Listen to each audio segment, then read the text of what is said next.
Okay, I promise. This is almost the last video about weird foot gadgets. Hi, I'm Daniel, and today I'm going to tell you what these things are good for, although they do look kind of stupid. So bear with me.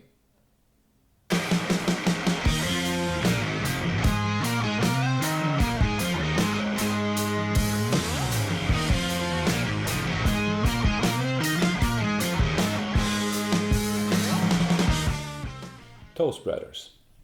Not for painting nails, not for women only, and not expensive. In my other videos I keep rambling on about how important it is that toes are not constricted by tight shoes or tight socks. You can achieve this by being barefoot, by walking in barefoot shoes, wearing toe socks, or at least non-constrictive socks, and doing some toe spreading exercises like I showed you. But what if you are in the unfortunate position that you A.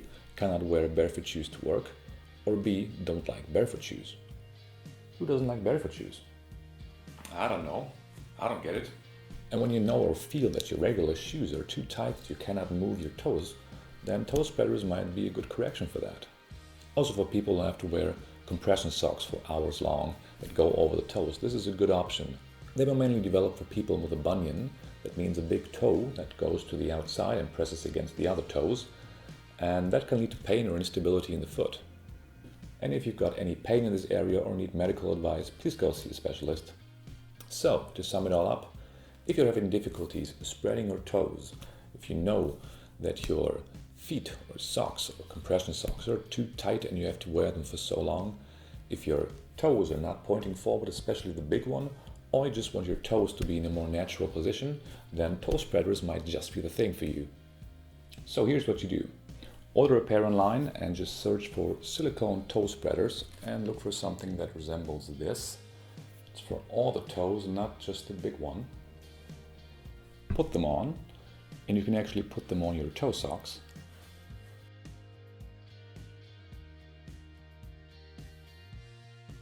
Well, now for the lazy ones out there, you can just put them on, get on your couch and do nothing.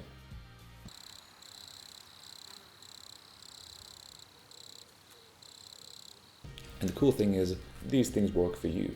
That means if you're just lying there, then your toes are going to get a correction from all these hours of wearing too tight of shoes.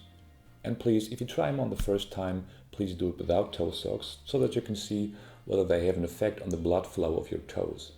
And if your toes turn blue, well, take them off. It's probably a good thing if you don't fall asleep with them, so please stay awake when you wear them. So what else can you do with the toe spreaders?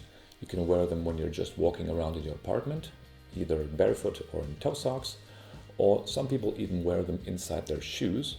For me this feels a little bit too tight and I don't like it. And of course you can combine them with exercises. You can do everything from heel raises, squats, lunges, as soon as you're allowed to train barefoot.